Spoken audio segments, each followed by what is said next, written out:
Olá, amigos de todos os cantos desse imenso mundo que é o agronegócio. A gente está de volta e, é claro, trazendo muita coisa bonita para mostrar. Confira só! É hora de falar de manga! Ô, delícia! Galinhas ornamentais. Quem não quer uma fofura dessas? O projeto oferece mudas e sementes para os produtores de frutas. E o plantio de morango na areia. Começa agora o programa Revista Rural, a sua revista eletrônica do agronegócio.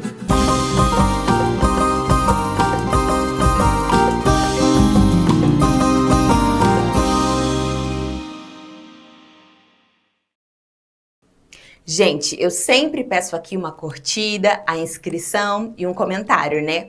E continua valendo, tá? Mas hoje eu vou pedir mais uma coisa. Dê um hype no nosso vídeo. Essa é uma classificação nova do YouTube, que ajuda muito a divulgar o nosso canal. A opção aparece aqui embaixo, ao lado do campo para comentário. É só clicar e ajudar a ranquear melhor o nosso vídeo. Assim, mais gente vai assistir e conseguiremos fazer reportagens cada vez melhores para você. E aí, posso contar com essa força? Então, obrigada e vamos em frente!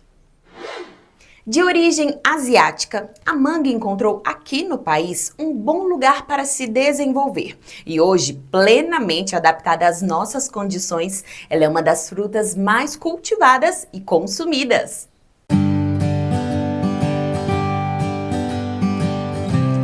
Com a escolha da variedade certa e com a adoção de tecnologias, a manga pode ser produzida o ano inteiro no Brasil.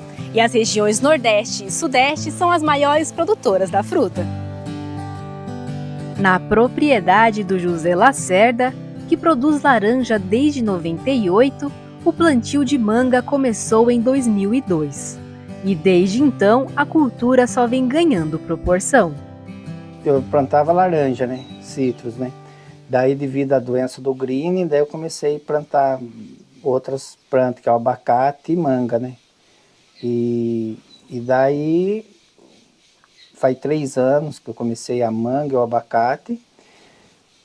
E comecei daí a cuidar do pomar, achei um novo produto aí. E o pomar evoluiu também, de laranja, né? Tanto tá agora o abacate junto com a laranja consorciado. Os dois estão bonitos, né? Devido ao tratamento. E é isso aí, né? Continuando a plantar a manga e com o abacate, com os 3 juntos agora, né? Que vai fechar tudo o pomar, né? Entre o abacate e a laranja, né? Não sei o que fazer para andar pro meio.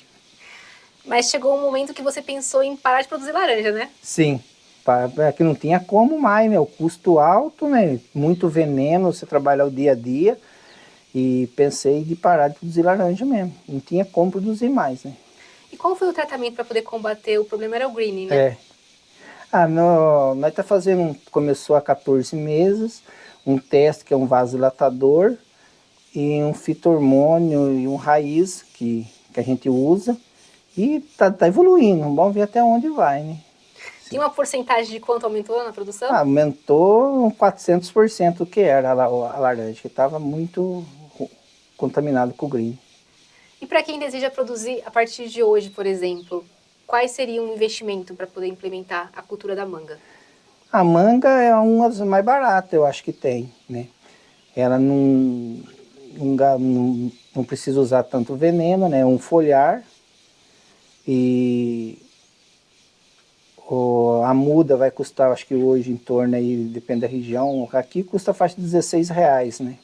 Vai 250 mudas por hectare. E é pouco adubo, né? E usa uns foliar, tudo, né? Que inclusive é o mesmo foliar que estou usando na laranja, estou usando na manga também, né? Dá pra gente dizer que em 3 anos que vai ter a colheita, a gente consegue recuperar esse investimento? Sem dúvida, viu? Com a da manga consigo, sim. Então é que aonde os pomares de laranja que for tirando, eu vou estar plantando manga. O cultivo de pelo menos 2 variedades é uma boa estratégia para garantir colheitas em diferentes períodos do ano. Esse tipo de manga aqui é uma manga maçã, né? Ela é mais resistente à bactéria, né? Que nós tentou plantar a palma aqui na região, não conseguiu por causa da bactéria. E nós tá contente de ter dessa daí que é bem resistência à bactéria, né? Menos pulverização e deu uma manga bonita, de padrão bom, né? Cor boa, né? Além dessa manga, você tem outras aqui? Tem uns pouco de espadinha e a manga ouro, né? Com relação ao rendimento, a gente consegue fazer uma comparação de qual é melhor para o produtor? Custo-benefício?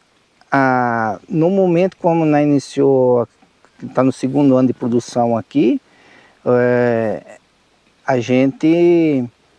eu acho que essa daqui fica mais ou menos empatada com a ouro, né? Mas eu acho que a ouro produz, ela dá mais lucro, né? Só também dá mais trabalho,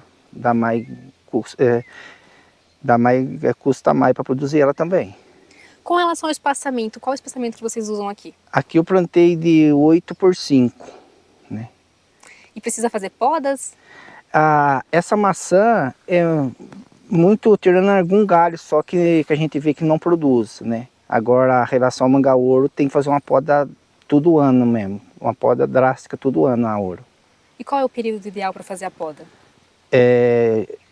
Seria em março, né? Março, abril, a poda dela. Irrigação, como vocês fazem aqui?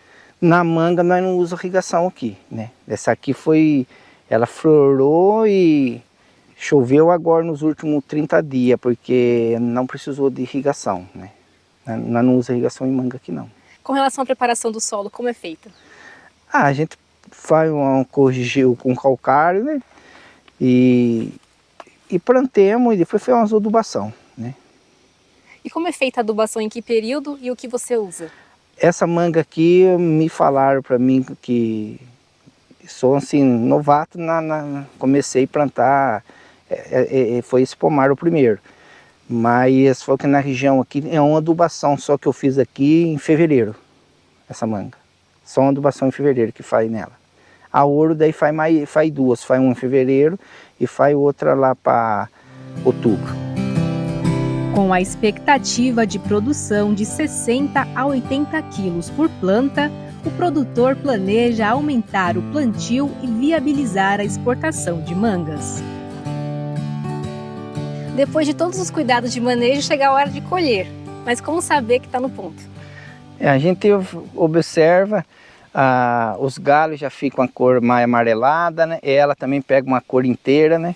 Daí você colhe ela, você vê já nem leite no cabinho tem, daí ela já está no ponto, ó. Nossa, até água na boca. Esse teste que você fez aí indica... que ela tá bom para ser colhida, né? E a colheita aqui é feita de que forma? Manual? Manual. Dá pra gente dizer que com as tecnologias certas dá pra ter manga o ano todo ou tem um período certinho? Tem um período certo, né? Essa aqui mesmo ela produz agora do dia 20 agora de novembro ao dia 20 de dezembro, né? Essa aqui não dá temporão, é só essa época. Depois entra ouro que vai até lá para meio de janeiro daí. E quanto que está custando tanto essa como a ouro? Essa daqui, o mercado tá cheio agora, né? Mas tá na faixa de 1,50 o quilo, né? Na roça, pelo jeito. E a ouro tá na faixa de 4 o quilo, né? Só que a ouro dá mais trabalho de colheita, que ela é mais miúda, tudo, né? E para onde vai a manga que você colhe? Tem um pouco que os pessoal da região aqui pega para vender nas ruas e maior parte vai para o CEAGESP, São Paulo. Tem algum cuidado na hora da colheita para não perder fruto e também depois no transporte, na pós-colheita, para poder manter esse fruto com qualidade? Cuidado tem, né? A colheita da manga mesmo, dessa daqui, você tem que colher com cuidado para não bater muito, né? E no transporte também, o segredo é não ficar batendo ela. Quanto menos bater ela, melhor é. A gente viu uma manga bonita assim, a gente sabe que teve muito cuidado para poder chegar nesse ponto. Tanto em adubação que você falou, de prevenção de doenças. Sim. Mas tem predadores aqui também? Predador não, né? Tem um lobo que de vez em quando guardar que parece aí, né? Eles, quase todo dia, agora eles vêm e pegam a manga para chupar só. Aí não chega a dar prejuízo, né? Não.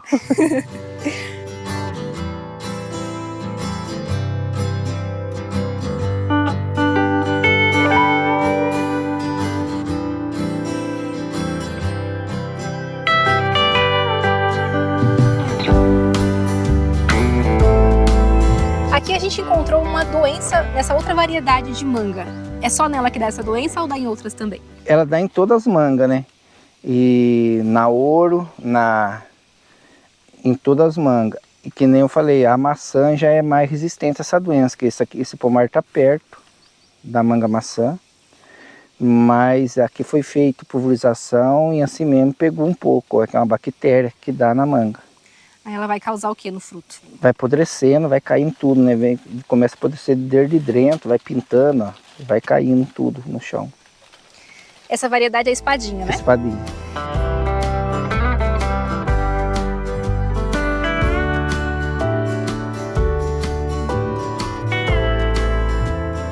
A gente andando pela propriedade vê árvores cheias de manga. Só que essa aqui não tem muito. É por causa da variedade ou tem um outro motivo? Isso aqui é por causa da poda, né? Essa aqui a gente não fez uma poda, é a manga ouro. Tem que ter feito uma poda, a gente não podou ela. Depois a gente vai em outro talhão que foi feita a poda. Daí você vai ver como que a produção que tá lá. Além da poda, para controle de manejo, vocês fazem outras coisas também? Não, só é a poda, tira os galhos doentes para fora do pomar, isso daí. A pulverização é com o que vocês usam aqui?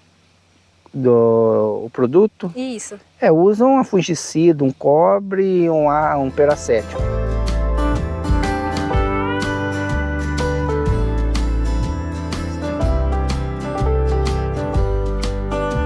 Comparando esse pé com o outro que a gente viu na sua propriedade, a poda faz diferença? Faz. A poda nessa manga aqui, nessa variedade, faz muita diferença.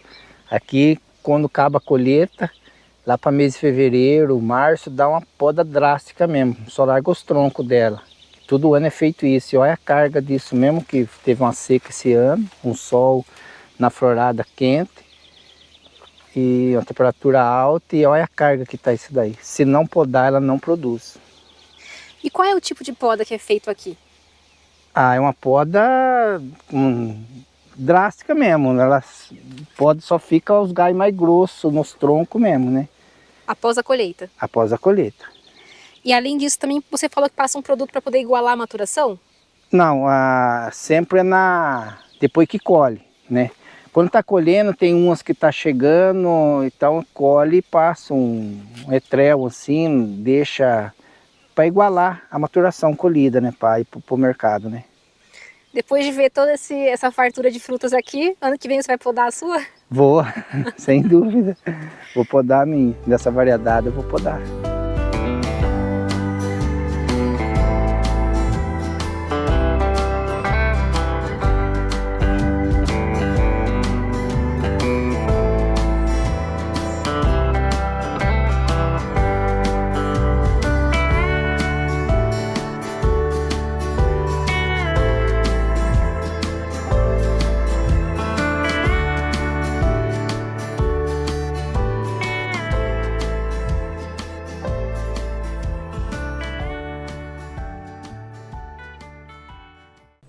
Gostou dessa reportagem? Então não deixe de fazer o seu comentário aqui abaixo. Se quiser, pode sugerir outros assuntos também. Suas ideias são muito bem-vindas. E o seu comentário pode ser lido aqui no próximo programa. Não esqueça de dizer seu nome completo e onde você mora. Mande sua mensagem, queremos ouvir você. E queremos agradecer as mensagens de carinho dos nossos espectadores.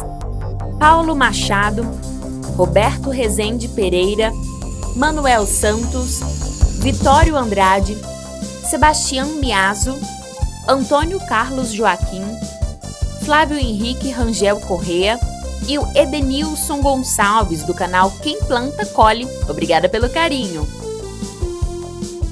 E continuem mandando suas mensagens, é muito importante pra gente. Um aplicativo vem ajudando os produtores de açaí a manejar a sua lavoura de uma maneira bem mais produtiva e sustentável.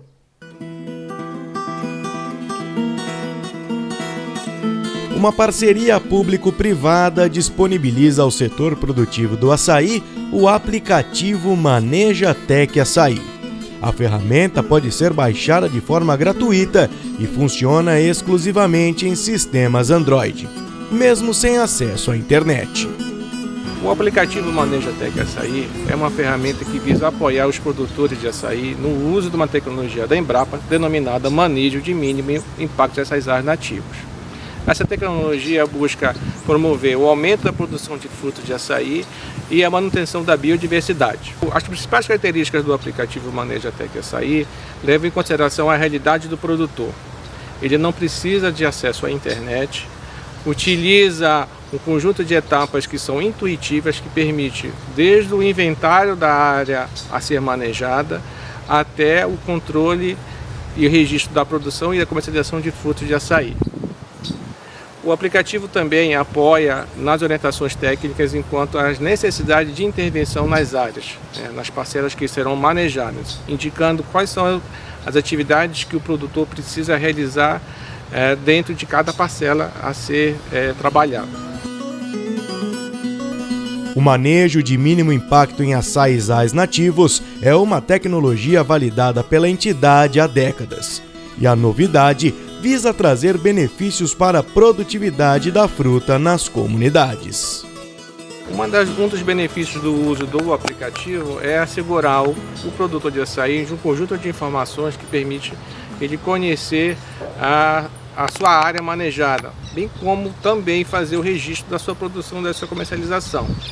Conhecendo essas informações das áreas que eles estão trabalhando de forma a melhor manejar, ele assegura a manutenção da biodiversidade, assegura a manutenção da floresta em pé e ajuda a fazer também o controle da sua produção, de forma que ele possa tanto fazer o consumo desse produto, como também a venda e a comercialização desse fruto.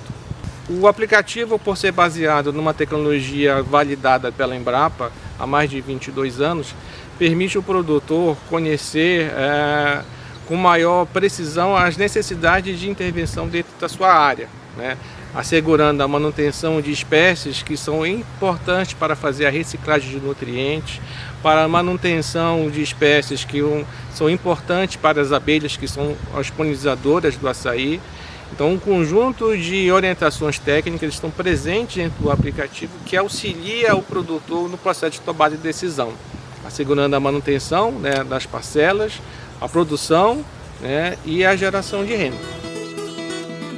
A segurança alimentar, seja para o produtor ou seja para o meio ambiente, também está inserida nesse contexto e fica à disposição na palma da mão do produtor. Ao utilizar o aplicativo, você está utilizando uma tecnologia que já foi validada por mais de 22 anos pela Embrapa. Essa tecnologia de manejo sustentável de açaizais nativos permite o aumento da produção de frutos de açaí, como também o aumento do período de produção, não somente no período de safra, como também no período de entre safra. Além disso, permite ele conhecer as riquezas que estão presentes dentro das suas parcelas, outras espécies florestais que podem vir a ser manejadas e trabalhadas para a geração de outros produtos de renda, geração de outra renda.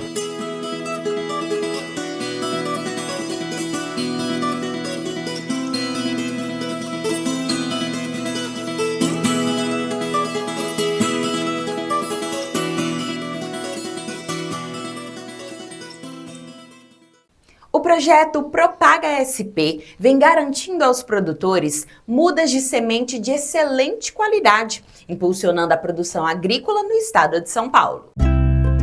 Mudas de frutíferas de alta qualidade, que já vêm com bioinsumos e fertilizantes de liberação controlada, e ainda desenvolvidas em embalagens ecológicas livres de plástico.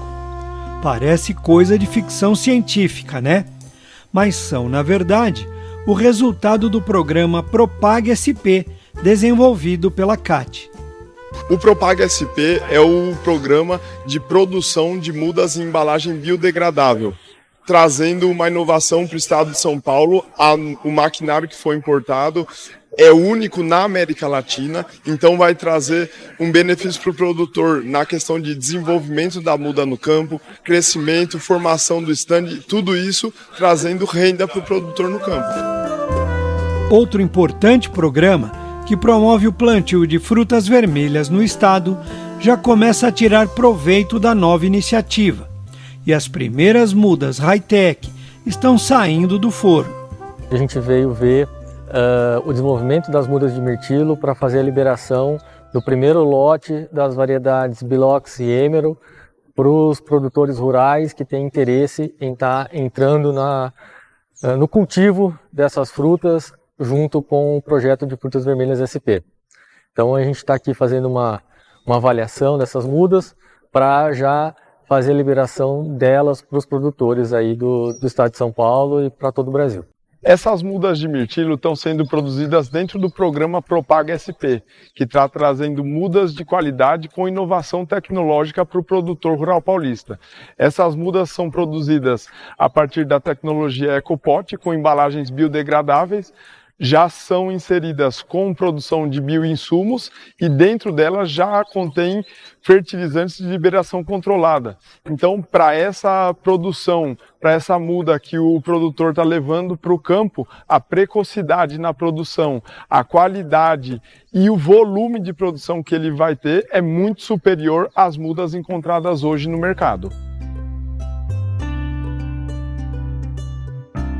A gente tem uma novidade também para estar lançando hoje, que já está aqui na unidade as mudas de framboesa da variedade Alton Bliss. Estão chegando também as mudas da variedade Sugana e muito em breve elas vão estar já prontas para a gente estar fazendo a liberação para os produtores. Os produtores paulistas interessados em adquirir mudas ou participar dos programas devem entrar em contato com a Casa de Agricultura do seu município ou com o Núcleo de Sementes e Mudas da CAT através dos contatos que estão na tela. Você que está assistindo nosso programa através do YouTube, queria te pedir uma coisa. Clica no joinha, se inscreva no canal e deixe uma mensagem aqui nos comentários. Isso nos ajuda muito a produzir um programa cada vez melhor e mais interessante, tudo especialmente para você. E queremos agradecer as mensagens de carinho dos nossos espectadores. Mauro Rodrigues Bandeira, José Emerson, Varley Roberto, Antônio Bessa, João Amorim, Alcides Pafume, Nestor da Deodoro Leles, Eliana Rodrigues Frois de Oliveira, Renilson Moreira, Josefa Godoy e Dalson Lima. E continue mandando suas mensagens, é muito importante pra gente. As galinhas ornamentais enfeitam qualquer propriedade, mas elas oferecem ao criador muito mais do que isso e podem ser uma boa alternativa para aumentar a renda da propriedade.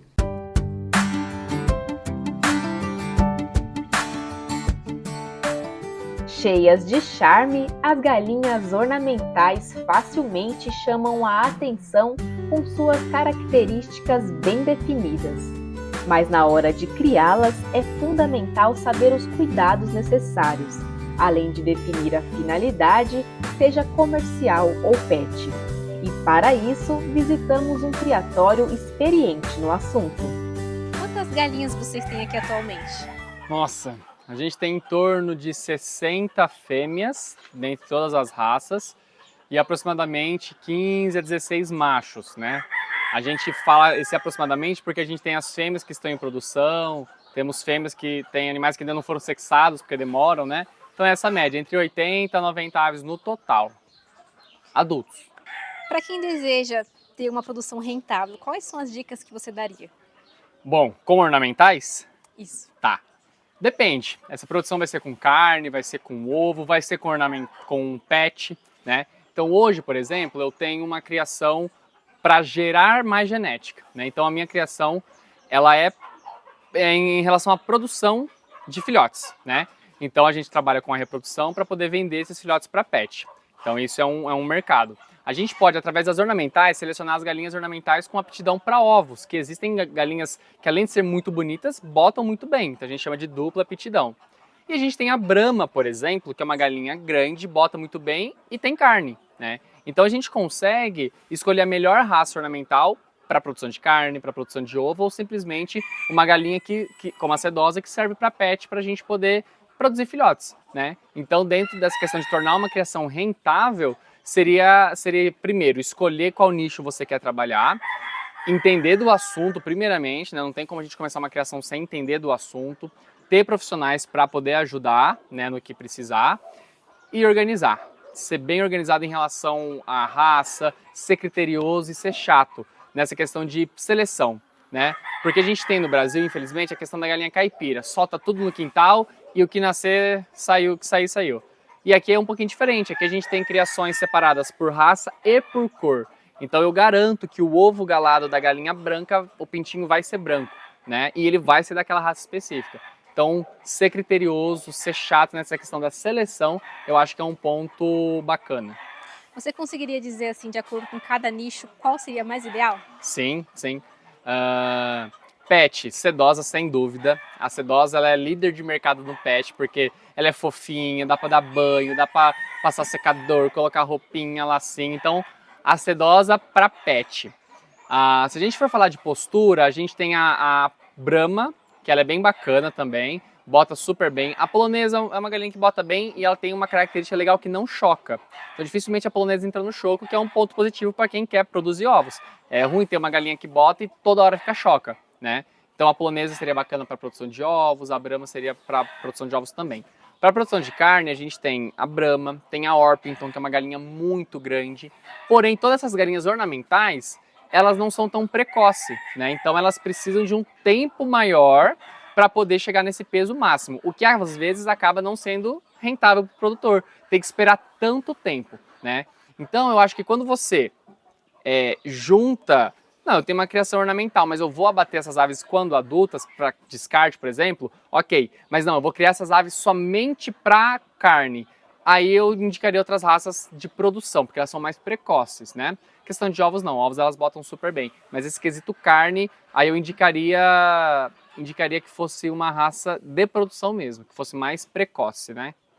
E qual é o cuidado que vocês têm aqui diariamente com elas? Olha, o cuidado, eu falo que de todos os animais que a gente tem aqui no sítio, as galinhas é o que dá mais trabalho. Primeiro porque elas são muitas e cada raça tem um cuidado diferente. A polonesa, por exemplo, ela tem um topete muito grande, então eu preciso colocar um bebedouro bem pequenininho para ela. Se ela molhar aquele topete, comer ração, vai grudar, vai dar fungos, ela pode ficar cega, né? Então o bebedouro dela tem que ser pequenininho. A Brahma precisa, como ela tem pena nos pés, e a sedosa também, precisa estar num lugar sempre seco, ela não pode estar em lugar úmido, senão vai grudar. Então cada uma tem um cuidado especial.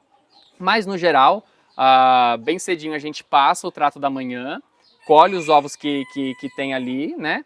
E na parte da tarde a gente volta passando o trato da tarde e colhendo a grande maioria dos ovos, né? Que a gente colhe 2 vezes, então na parte da tarde tem os ovos que foi botado durante todo o dia. Água, a gente tem água automatizada para sempre ter água fresca e água disponível, né? Porque elas precisam da água disponível. E ração de qualidade, né? Acho que esse é um ponto muito importante. Aqui elas são criadas confinadas, então eu preciso proporcionar uma alimentação balanceada, porque se ela tivesse solta, ela comeria bichinho, comeria grama e ela conseguiria atingir esse nível esse nível nutricional que ela precisa, né? Quando eu confino, tem que estar tudo na ração. Então, escolher uma ração de qualidade também é muito importante. Além dessas questões também de bem-estar, alimentação, como vocês previnem doenças? Vacinação, né? No começo, eu tinha um problema de ter muita doença porque eu trazia ave de fora, né? Então agora a gente parou, a gente não traz muita ave de fora, se a gente precisa trazer genética, a gente traz em ovos galados, então ela já nasce aqui acostumada com o ambiente. Quando eu trago um animal de fora, eu preciso fazer a quarentena, então a gente tem que ter baias específicas para quarentena, então esse animal vai ficar ali durante 20, 30 dias, para ele poder se acostumar com o ambiente, e se ele tiver que apresentar alguma doença, ele apresenta naquela baia, eu não infecto outros animais. Então a quarentena é muito importante. E a vacinação. Então a vacinação a gente faz Bulb e Newcastle no primeiro dia, com 35 dias a gente faz a coriza infecciosa e a gente faz isso a cada 1 ano, né? E o vermífugo a gente faz em protocolo, porque não dá pra gente fazer o APG de todas as aves, são muitas, né? Então a gente faz o pool, O pó a gente junta todas elas e a gente faz a vermifugação todas juntas. E aí eu faço através da água mesmo. A gente deixa elas um período com sede e a hora que eu colocar a água novamente eu já coloco com o vermífugo. Então elas bebem aquele vermífugo no seu alto nível, no potencial dele ali, né? Então a gente coloca e elas já bebem águas todas juntas. Então a gente faz a vermifugação e também a vacinação de todas as aves. E aqui atualmente tem alguma que é mais vendida? Sem dúvida a sedosa. Para quem procura pet, a sedosa é bem bacana. E a Brahma também é uma galinha rústica. A sedosa não dá para ser criada muito solta, por conta de chuva, ela não tem a pena impermeável. Então, para quem quer pet, a sedosa, hoje eu falo assim, que se a gente tivesse 1000 pintinhos por mês, saia os 1000 pintinhos por mês, porque o pessoal gosta da sedosa. Mas a Brahma é para quem quer fazer melhoramento genético para galinha caipira. Então, meu avô tem um quintalzinho, leva um galo Brahma. O galo Brahma é grande, cruzou com uma galinha caipira, os frangos vão sair bem legais. Então, uma galinha rústica seria a Brahma para criar solta. Então, eu tenho essas duas raças que saem muito bem. A sedosa para pet e para quem quer uma criação mais rústica, eu sempre indico a Brahma. E vocês vendem mais no tamanho assim, adulto, pintinho? Dificilmente eu consigo vender adulto por conta de não dar tempo, né? Antes eu fazia a venda de ovos galados, então a gente enviava esses ovos para todo o país, né? Então a gente embalava esses ovos em espuma e enviava para todos os lugares. Agora com a correria a gente deu uma diminuída nessa prática, mas a gente vende muito bem pintinhos, porque as pessoas querem, a grande maioria para pet, quer acostumar esse animal, né? Então eu também sempre indico que leve franguinhos já fora da lâmpada. Então a idade que a gente vende, assim, em maior quantidade é em 2 meses, 3 meses, que eles já saíram da lâmpada, mas ainda conseguem se acostumar com o ambiente que eles vão ser introduzidos. A partir do momento que a galinha botou o ovo, qual o procedimento que vocês fazem? Assim que ela botou, no mesmo dia esse ovo precisa ser colhido e limpo. Caso ele esteja sujo, a gente limpa com um paninho seco e armazena ele sempre de bico para baixo. Tá? Isso para qualquer raça, para qualquer criador. Quer chocar esses ovos? Sempre com a parte fina para baixo. Esse ovo vai ficar armazenado ali no máximo 10 dias. A partir daí a gente consegue fazer a incubação. Então a gente destina alguns ovos para consumo próprio nosso, outros ovos vão para incubação, né? E aí colocou os ovos para incubar, não estava galado, por exemplo, né, estava vazio, a gente aproveita esses ovos para outros animais poderem comer cozido, né? Como eu falei, o caso do avestruz, do emu. Então, a partir do momento que o ovo é colhido, ele vai ser selecionado ou para consumo ou para ser incubado. Com um ótimo valor agregado, as galinhas ornamentais podem trazer excelentes rendimentos. Porém, antes de investir, conhecer as particularidades de cada raça garantirá seus benefícios. Eu acho que sempre observar o peito do animal. Então, quando a gente pega uma ave, a gente sempre passa a mão nessa região de baixo do animal. Tem um sintoma, né? Às vezes o pessoal confunde peito seco com sintoma. Peito seco com doença. Peito seco é um sintoma. Então, pegou a ave, veja o peso dela e passa a mão sempre ali naquele osso, né? Ali tem um músculo muito grande. E quando o animal às vezes está com alguma verminose, alguma coisa que ele precisa tirar energia, ele vai tirar daquele músculo do peito. Então ali é uma característica que a ave não está saudável. Você pegar uma ave, passou a mão, você sentiu que o osso ali está bem evidente, aí a gente já não escolheria esse animal, né? Mas, no geral, observar o pai e a mãe, ver se é um padrão que te agrada, porque através dos pais você vai conseguir ver como vai ficar, né, o seu pintinho escolhido ali. Então sempre observar o pai e a mãe, pegar de criadores de procedência, né, ver se o ambiente é limpo, o ambiente é bem cuidado, para você não levar essa doença às vezes para outras aves, né, que a gente vai levar esses animais e muitas das pessoas não têm a paciência de fazer a quarentena, então acaba soltando esse animal assim que chega. Então, ver se o animal é de procedência, se está vacinado, essas dicas que eu daria para a pessoa escolher. E com relação à alimentação, qual o cuidado que vocês têm? A alimentação a gente segue rigorosamente as 3 fases, né? Então o pintinho come até 21 dias a ração inicial. A partir do 21º dia a gente entra com a ração de crescimento. Ele vai comer ração de crescimento até ele botar o primeiro ovo, ou, no caso da galinha, ou o macho começar a cantar, entrar na fase adulta. Então na hora que ela botou o primeiro ovo, a gente mantém essa postura com a ração de postura. As pessoas confundem a ração de postura que a galinha a ração de postura vai fazer a galinha botar. Não, ela vai manter a postura, né? Então a ração de crescimento não é para a galinha crescer. A ração de crescimento é durante a fase de crescimento, então a de postura é durante a fase de postura, né? A galinha com 4 meses vou dar ração de postura para ela botar logo. Não, na verdade a ração de postura inclusive ela é mais fraca, né? Então a gente precisa manter certinho isso, crescimento, ração de crescimento. Fase de postura a gente dá ração de postura. E eu entro também com algumas folhas escuras. Eu gosto muito de dar couve, almeirão, para poder dar uma diferenciada na alimentação. Como eu disse, elas são criadas confinadas, né? A gente solta por família aqui, mas a grande parte do tempo elas estão confinadas, então eu entro também com algumas alimentações alternativas.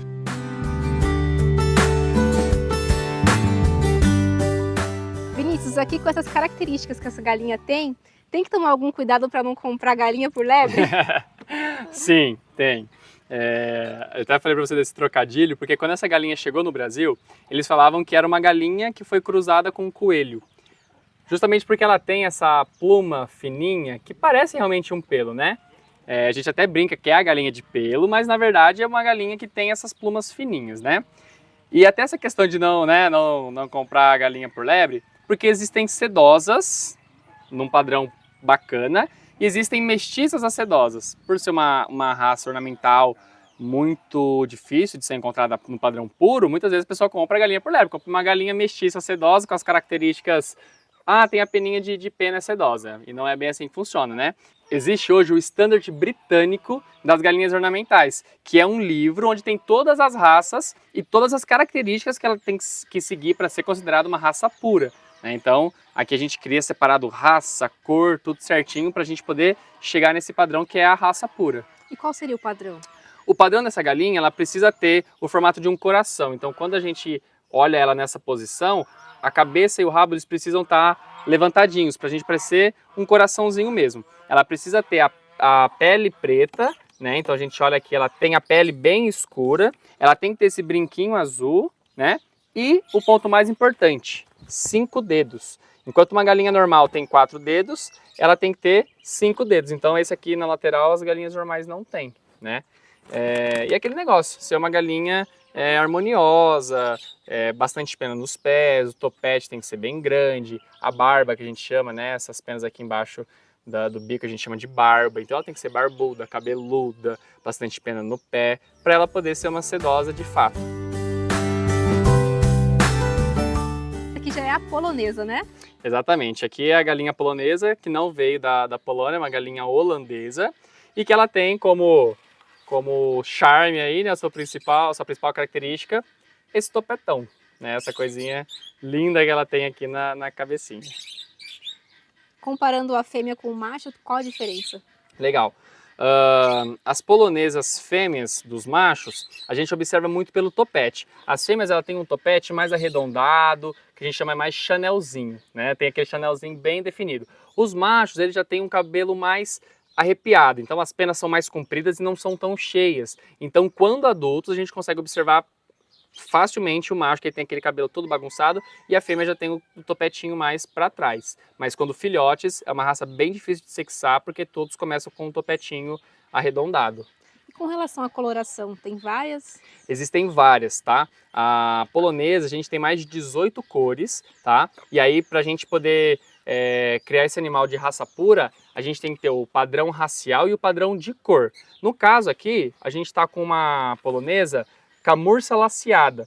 Então até essas peninhas brancas precisam ser bem definidas. A gente não pode ter um laceado grosso, ele tem que ser delicado. Então quanto mais fininho for esse branco e mais completo for, mais bonita fica a ave e mais valor agregado ela tem.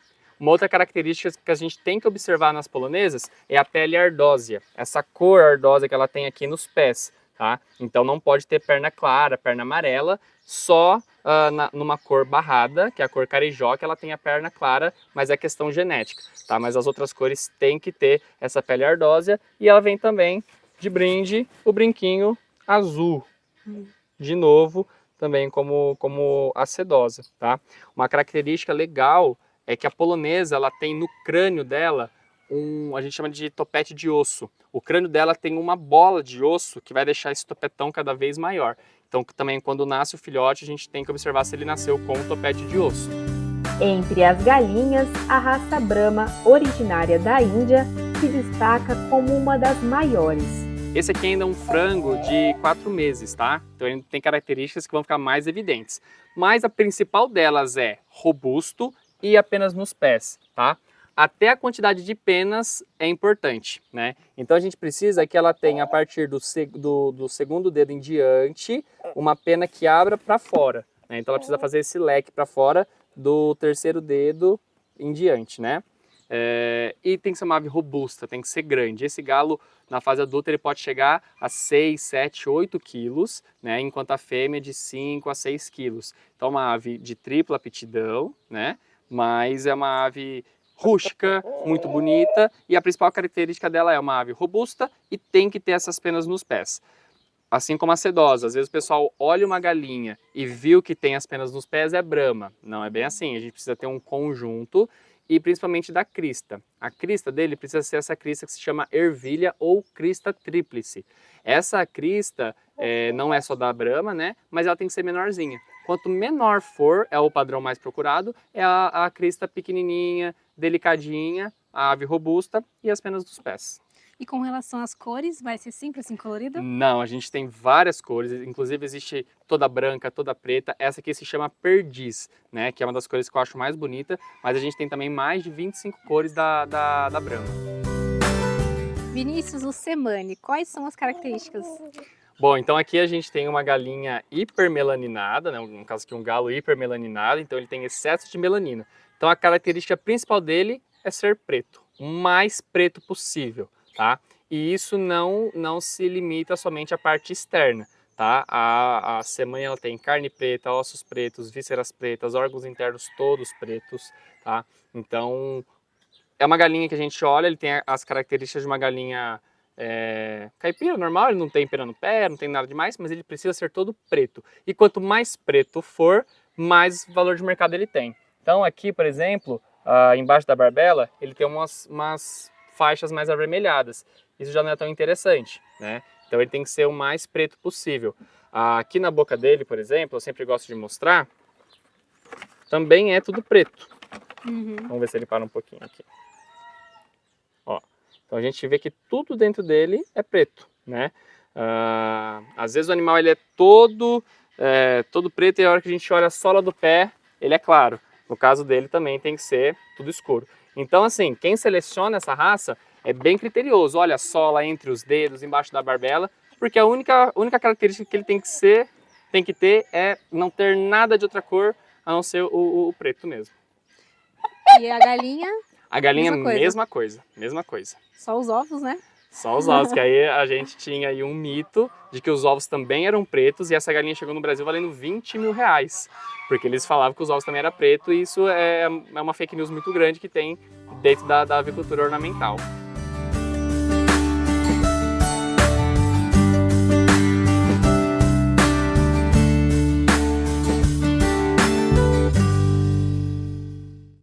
Você já viu o RR News dessa semana? Pois olha, ele tá cheio de notícias importantes sobre o agronegócio.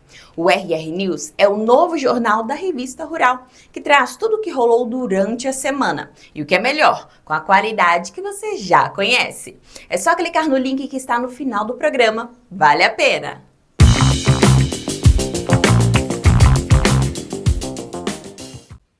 A CAT Regional Ribeirão Preto está levando educação ambiental para alunos da rede pública em um projeto de meliponicultura. Jovens e crianças tiveram a oportunidade de aprender sobre biodiversidade na prática. Nós estamos numa escola estadual no município de Cravinhos aqui.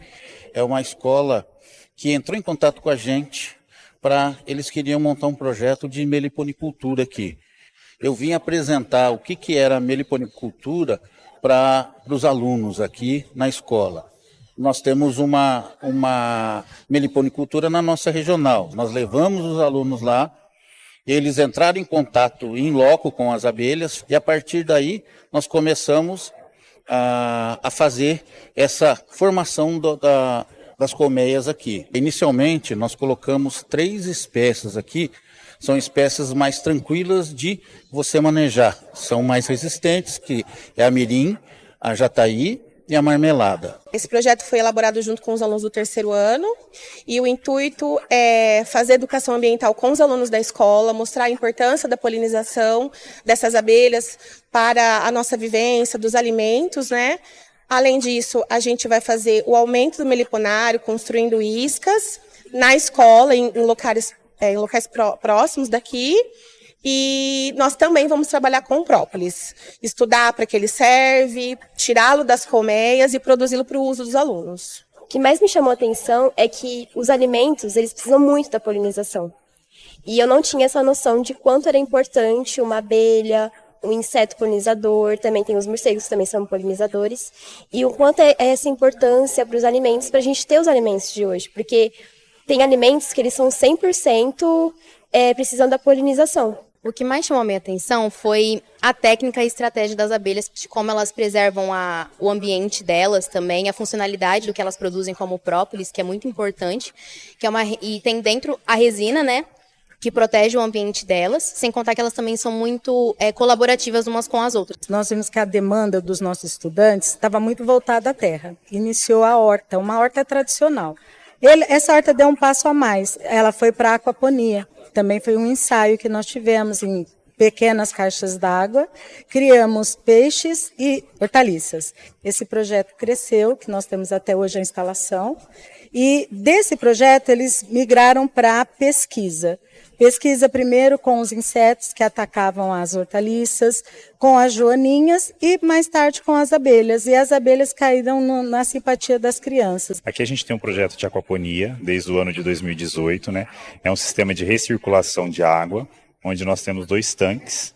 O primeiro tanque nós temos 500 lambaris e o segundo tanque é o samping, né? Então nós tratamos dos peixes, esses peixes defecam na água e por um movimento tangencial, essas fezes vêm para o segundo tanque, ela é bombeada para cima dos canteiros e as hortaliças elas retiram os nutrientes da água, né? Então seria um sistema onde o peixe trata da planta e a planta limpa a água para o peixe.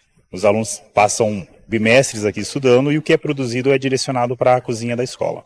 Então seria um laboratório ao ar livre. Um dos pilares da nossa educação é aprender a conviver. E eles respeitando o ambiente, os jardins que eles mesmos cuidam, então faz com que eles tenham uma harmonia com o meio ambiente. E queremos agradecer as mensagens de carinho dos nossos espectadores.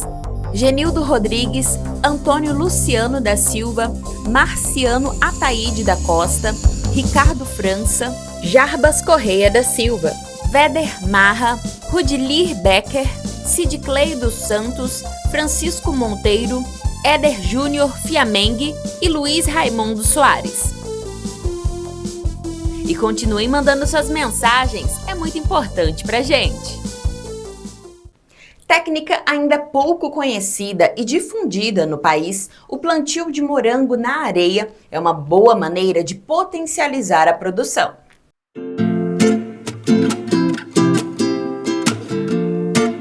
Conhecida como a capital do morango, Atibaia também está se tornando referência na produção de mudas em canteiros com areia.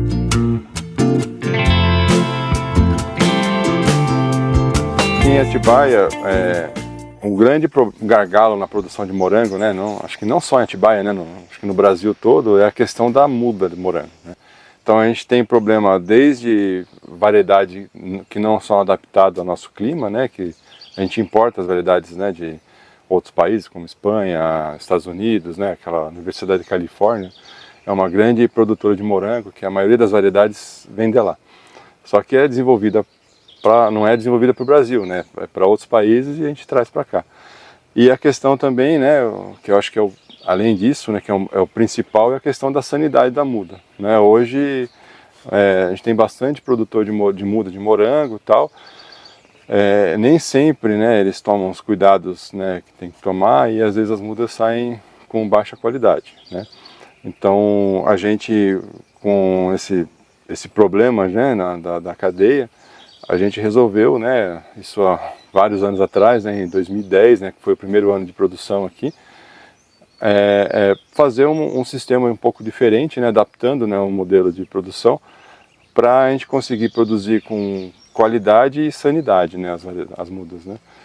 Então, de lá para cá a gente foi só evoluindo o sistema, né, e hoje, né, a gente teve um aumento grande na nossa capacidade produtiva, né, e estamos começando, estamos já produzindo muda já consagrada aí com relação à fitossanidade das mudas. Registrada no Ministério da Agricultura, Pecuária e Abastecimento no ano de 2022, A cultivar BRS DC25 Fênix, desenvolvida pela Embrapa, apresenta diversos benefícios. Dentre eles, precocidade, rusticidade e frutas de adequado calibre ao longo da safra. E quais são as principais vantagens que essa variedade oferece para o produtor? Então, ela é uma variedade que ela tem, o sabor dela é muito bom, né? O pós-colheita dela é bom, ela é um fruto firme, né? O equilíbrio de açúcar, né? A acidez, né? Também é interessante. Ela produz, né? É precoce, né? A produção dela é precoce, então você plantou ela aqui em Atibaia, né? Em meados de março, né? Início de março. Então, depois de 60 e poucos dias já está começando a produzir. Né? Então ela vai produzir no período que tem melhor preço, né? Uma boa quantidade, frutos grandes, né? E é bem resistente a praga e doença. Né? A gente até na produção de mudas aqui teve um ano que apareceu um pouco de ácaro, né? O ácaro ia nas outras variedades e na fênix não aparecia sintoma, então a gente conseguiu controlar bem também, né? Então é bem resistente. Tem como você explicar para a gente um passo a passo de como chega para vocês e como sai para o produtor? Sim, daí aqui o nosso sistema, né, que é essa adaptação que eu falei, né, do sistema convencional, a gente produz em areia, né, em leitos de areia. Então todo ano a gente faz a desinfecção desse leito de areia, né, e as mudas que vêm para cá são sempre mudas de laboratório, né, micropropagadas, né. Então a gente tem as variedades convencionais, são micropropagadas pela CAT, no núcleo de produção de mudas Tietê, né? Então eles têm um laboratório lá, né? Que foi um fomento até da associação aqui da região, tudo, né? Para a gente ter também uma matriz de qualidade, né? Para não trazer doença, né? Logo na matriz. Então a gente pega essa matriz micropropagada livre de praga e doença, coloca nos vasinhos, né? E deixa o desenvolvimento inicial dela aqui, né? Para a gente ter um cuidado um pouco maior.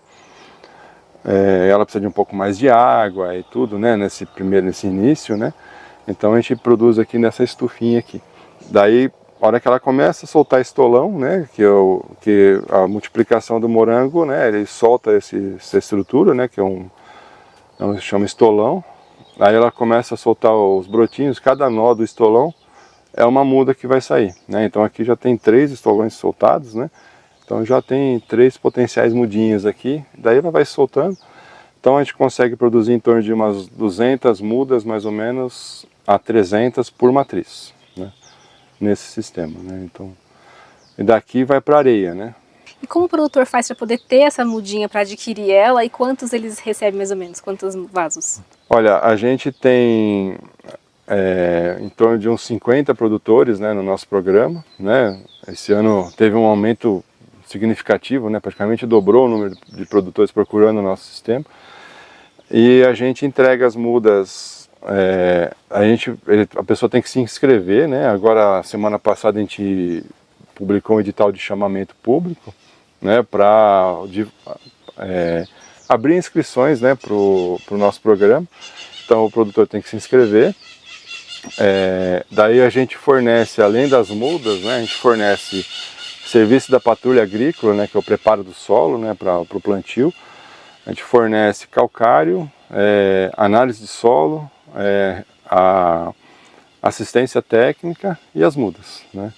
E apoio na comercialização. Então a gente já está começando a colocar o morango também na nossa merenda escolar, né. Os produtores, o perfil do produtor de morango aqui em Atibaia, né, eu acho que em boa parte do Brasil também é produtor familiar, né. Então a gente consegue adquirir esse produto na merenda escolar, com preço melhor, garantia de compra, né? Então às vezes ele tem um preço melhor que o mercado no pico da safra, no que cai o preço, né? Então ele tem uma alternativa a mais aí para colocar o produto. Qual o motivo que foi escolhido os canteiros de areia? O canteiro de areia, o principal, né, é fácil de fazer a desinfecção dele, né? A raiz ela desenvolve praticamente sem empecilho nenhum, né? Então você tem uma formação de raiz muito melhor, né? E o risco de transmitir doença para a planta também é pequeno, porque você desinfetou, né? Depois a gente faz a adubação, tudo com fertirrigação, né? Como se fosse uma hidroponia, né? Então é uma muda, ela fica isenta, né? De pragas e doenças. A areia é só na fase das mudas, depois o produtor pode escolher se ele vai adotar um sistema de solo, de hidroponia. Exatamente, né? Por exemplo, no momento do plantio, né? Daí vai sair do nosso sistema, ela vai para o solo ou para um sistema em substrato, em hidroponia e tal. Então uma outra vantagem do nosso sistema é a facilidade de arranquio das mudas, né? Que a gente produz muda fresca de raiz nua. E aqui vocês fazem o cuidado apenas com a irrigação ou tem outras coisas que são feitas também, tipo adubação da muda? Sim, a gente tem a irrigação, né? Aqui no pegamento inicial a gente usa aspersão, né? Porque ela precisa de um pouco mais de umidade e tal. A hora que ela vai para a estufa de produção, daí a gente usa fertirrigação, né? Então usa gotejo, né? Então tem 2 sistemas de gotejo, para a matriz e para o solo, para a areia. Então na matriz a gente usa um sistema separado, porque até ela começar a soltar estolão, né? E o estolão começar a absorver já nutriente da areia, demora um pouco mais. Então a gente consegue adubar só a matriz, e a hora que ela está formando, né? Daí que a gente começa a adubar as mudas na areia. Então, enquanto a muda está dependendo da matriz, a gente aduba só a matriz. A hora que ela está por si só, daí a gente começa a adubar a areia. Então economiza um pouco de fertilizante. Além de fornecer mudas de qualidade, o programa de revitalização da cultura do morango também favorece a diversificação de culturas. Keiji, entre os atrativos aqui do turismo rural, os morangos estão incluídos, né? Então, aqui nós começamos com as orquídeas, né, já há muitos anos atrás, e o morango foi um atrativo a mais, né? E faz 6 anos que a gente começou e desde quando nós começamos tem tido muita procura, tem dado um bom resultado. Recentemente vocês começaram também a produzir a variedade Fênix, né? Isso, como a gente faz parte do projeto de revitalização do morango aqui de Atibaia, então nós tivemos acesso, né, às mudas da Embrapa. E aí a gente ganhou algumas mudas, né, para testarmos aqui nesse sistema, que o meu sistema é semi-hidropônico. Então, acharam interessante também testar nesse sistema para ver o comportamento das mudas. E qual tem sido a sua experiência? Tem sido válido, tem sido muito bom. É que para o meu negócio a gente enfatiza mais variedades de dia neutro, né? Ou seja, que ela produz o ano inteiro. As variedades da Embrapa, a Fênix e as outras são de dia curto, no primeiro momento, né? Mas foram muito bem, elas produziram bem. A Fênix teve a questão da precocidade, né? Ela produziu bem antes das outras. E agora que passou um pouco da fase do frio, elas vão dar uma diminuída, mas continua desenvolvendo. E o fruto é de qualidade? Frutos de qualidade, né? Frutos bonitos, grandes e de bom sabor. E aqui nas visitas que vocês realizam, o que acontece com os morangos? Então, aqui é o colhe e pague, né? Então as pessoas, a gente enfatiza mais a experiência. Então o turista vem aqui, tem a possibilidade de colher os próprios morangos. Então a gente vende em cubuquinhas pequenas, a produção não é grande, então a gente limita um pouco o tamanho da bandejinha, né? É uma bandejinha que cabe 400, 500 gramas. Então o turista vem, tem que marcar um horário porque a produção é pequena e é muita procura. Então o turista marca o horário, faz um agendamento, né? Ele vem, geralmente com a família, né? Com crianças, e eles podem percorrer a estufa e colherem os morangos, né? E colocando na bandejinha. Então esse é o atrativo do local.